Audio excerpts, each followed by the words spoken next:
नमस्कार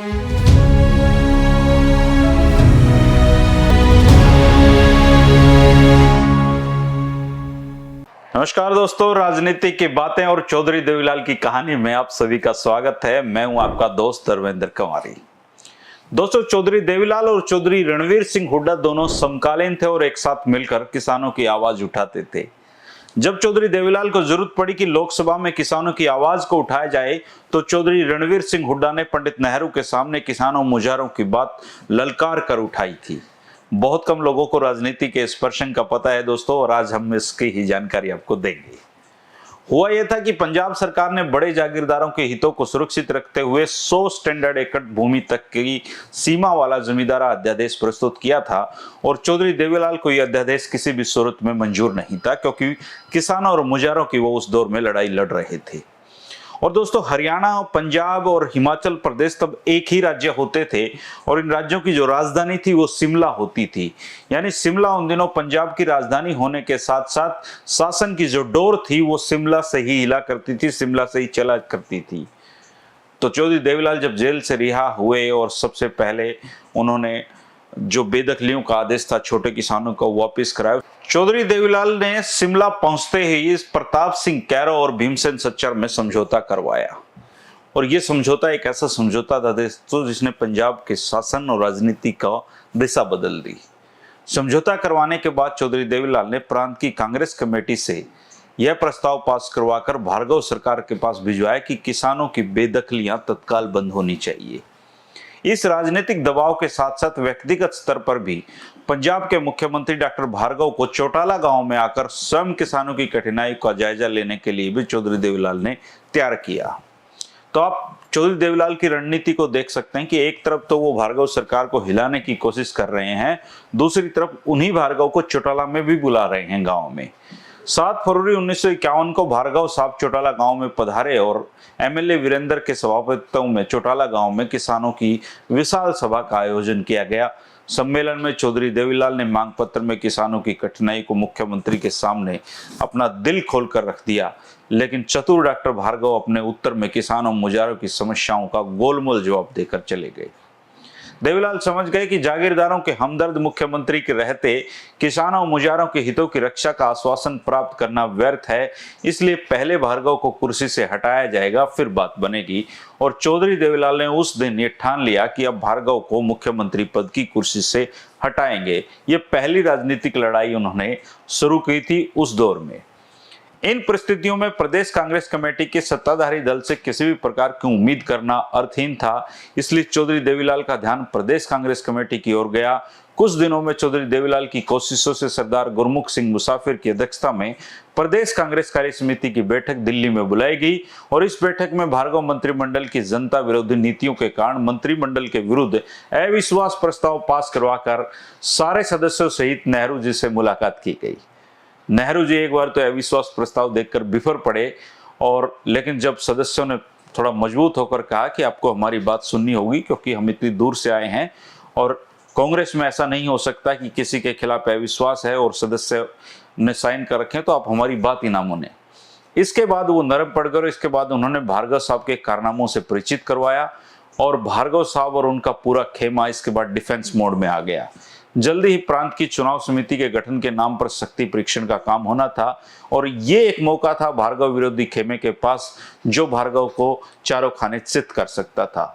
चौधरी देवीलाल पहले से भी अधिक लगन और उत्साह के साथ इस काम में जुट गए। वो भार्गव गुट को दोबारा राजनीतिक शक्ति हासिल करने का कोई मौका नहीं देना चाहते थे। रात दिन एक किया गया। एक एक डेलीगेट से खुद चौधरी देवीलाल उनके घरों पर जाकर मिले।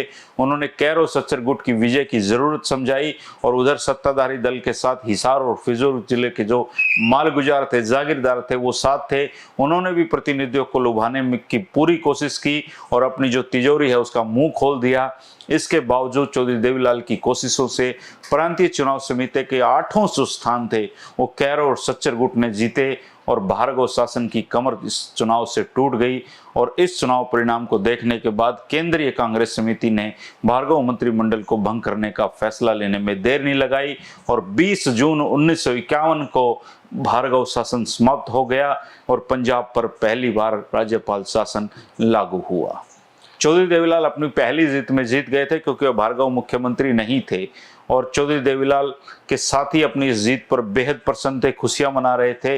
लेकिन देवीलाल जी खुश नहीं थे क्योंकि उनका मकसद तो वो अध्यादेश खत्म करवाना था जो 100 एकड़ स्टैंडर्ड भूमि तक के जो जागीरदार थे उनको बेदखली का अधिकार प्रदान कर रहा था। 8 अक्टूबर 1951 को मोगा पहुंचने पर इनको पता चला कि अकाली संसद सदस्य सरदार हुकम सिंह अन्य 4 सदस्यों के साथ अध्यादेश बनाए रखने की कोशिशों में जुटे हैं और चौधरी साहब अपनी मेहनत को यूं बेकार होता हुआ नहीं देख सकते थे। इसलिए उन्होंने सरदार हुकम सिंह की कोशिशों को प्रतिकार करने, उनका तारपीड़ो करने की ठान ली और इसके बाद वो दिल्ली पहुंचे और संसद सदस्य सरदार गुरमुख सिंह मुसाफिर से मिले। गुरमुख सिंह मुसाफिर किसानों और जमींदारों के हितों में सोचने वाले आदमी थे, उनके दिलों में उनके प्रति प्रेम था। उन्होंने इसके बाद चौधरी रणवीर सिंह हुड्डा से मुलाकात उनकी करवाई और वो इस काम में, जो नेक काम था, इसमें देवीलाल का साथ देने के लिए 1 मिनट में तैयार हो गए। और बताते हैं कि चौधरी देवीलाल आजीवन चौधरी रणवीर सिंह हुड्डा का इस बात के लिए मान किया करते थे कि किसानों के हित में जब भी मेरा साथ देने की बात आई, चौधरी रणवीर सिंह हुड्डा पीछे नहीं हटे। इसके बाद चौधरी देवीलाल, चौधरी रणवीर सिंह हुड्डा और गुरमुख सिंह मुसाफिर तीनों तत्कालीन गृह मंत्री श्री राजगोपालाचारी से मिले और उन्हें पंजाब के उस मुजारा कानून के बारे में जानकारी दी जिसके कारण पंजाब भर के असंख्य किसानों मुजारों की रोजी रोटी छिन रही थी। हजारों किसानों के सिरों पर लटकती हुई बेदखली की नंगी तलवार थी और उनके बच्चों को बेरोजगारी और भूखमरी का लगातार खतरा मंडरा रहा था। हर कोई उस दौर में चौधरी देवीलाल के किसानों मुजारों के संघर्ष से परिचित था, उनका साथ देना चाहता था। केंद्र के तत्कालीन गृहसचिव ने यह विश्वास दिलाया कि जल्दी इस कानून की जो संगीनता है उस पर विचार किया जाएगा और किसान नेता चौधरी देवीलाल को केंद्रीय गृहसचिव के इस आश्वासन से पर्याप्त बल मिला। उम्मीद जगी कि केंद्र के इस रवैये से उत्साहित होकर उन्होंने दूसरे ही दिन संसद जो सदस्य थे वो चौधरी रणवीर सिंह हुड्डा ने किसानों और मुजारों के हित में जोरदार पैरवी संसद में की और संसद में इस बात को हिला दिया उन्होंने कि पंजाब में एक ऐसा कानून लागू है जो किसानों को बेदखल करता है। और बताते हैं कि चौधरी रणवीर सिंह हुड्डा का संसद में ये तेवर देखकर पंडित नेहरू भी एक बार हैरान हो गए थे क्योंकि वो हमेशा शांत भाव से अपनी बात रखने वाले सांसदों में माने जाते थे। उनके साथ ही सांसद जसवंत राय थे, उन्होंने भी लोकसभा में पंजाब के मुजारा कानून का प्रश्न उठाया था और एक तरीके से पंजाब का एक कानून पूरी संसद में चर्चा का विषय बना था। और इस प्रश्न के उत्तर में 15 अक्टूबर को सरकारी पक्ष ने यह घोषणा की कि सरकार इस कानून के खिलाफ राष्ट्रीय महोदय से प्रार्थना करने का निश्चय कर चुकी है और बहुत जल्दी इस कानून को रद्द करके नया कानून बनाया जाएगा जो किसानों और मुजारों के हितों को सुनिश्चित करेगा। इसके बाद 1952 के आम चुनाव का समय आ गया दोस्तों, जिस पंजाब सरकार को भार्गव साहब अपने इशारों पर नचाते थे, कांग्रेस से बाहर उनको होना पड़ा। जिन जागीरदारों की वो पैरवी किया करते थे उन जागीरदारों ने हाथ अपने पीछे खींच लिए। और इतना ही नहीं, डॉक्टर गोपीचंद भार्गव करनाल से पंडित रामस्वरूप के मुकाबले में बुरी तरीके से चुनाव हार गए थे। 1948 से 1957 का कालखंड अगर देखा जाए दोस्तों तो ये चौधरी देवीलाल का किसानों और मुजारों के हित में लड़ाई लड़ने का दौर इसको कहा जा सकता है। सत्ता हासिल करने का ख्याल उनके मन में उस दौर में कभी आया ही नहीं। चौधरी देवीलाल ने राजनीति में कभी भी ऐशो आराम और पैसे कमाने का राजनीति को माध्यम नहीं समझा। उनके बाद की पीढ़ियां कितना उसको फॉलो कर पाई ये तो आप जानते हैं, लेकिन चौधरी देवीलाल के लिए पैसा कभी भी सर्वोपरि राजनीति में नहीं रहा। और चौधरी देवीलाल की इसी गुण की वजह से, इसी संघर्ष की वजह से जनता ने उनको ताऊ का मान दिया है जो हरियाणा की राजनीति में आज तक किसी को नहीं मिला।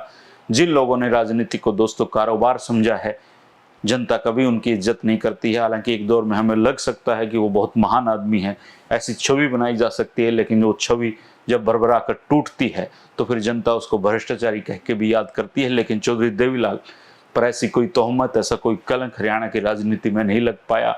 और उनके इस दौर की बातें अगर हम आज याद कर रहे हैं तो इसके पीछे उनका संघर्ष है दोस्तों। हर आदमी की अच्छाइयों से हम कुछ सीख सकते हैं।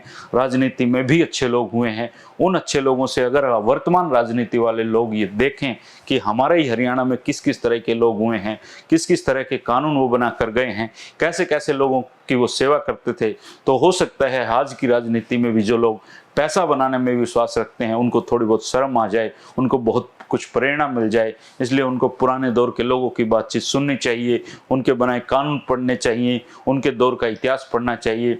दोस्तों, जाना सबको खाली हाथ है, बस फर्क इतना है कि जो सोसाइटी के लिए हम करके जाते हैं उस सोसाइटी हमें याद रखती है। और ये दुनिया का नियम है दोस्तों, आपने अपने ज़िंदगी में कितने ही पैसे कमाए हों, अपने लिए कितना ही कुछ किया हो, जनता केवल उसको याद रखती है, जनता केवल उसका मान करती है जिसने सोसाइटी के लिए कुछ किया हो, जिसने सोसाइटी से हमेशा लिया ही हो, उसको दुनिया उसके मरने के बाद भूल जाती है। चौधरी देवीलाल की कहानी आगे चलती रहेगी दोस्तों, आपसे मुलाकात होती रहेगी। कई बार बातचीत में दिल की बातें भी निकल जाती हैं और उन बातों में आप और हम सब शामिल होते हैं। ये चलता रहेगा। शुक्रिया, नमस्कार।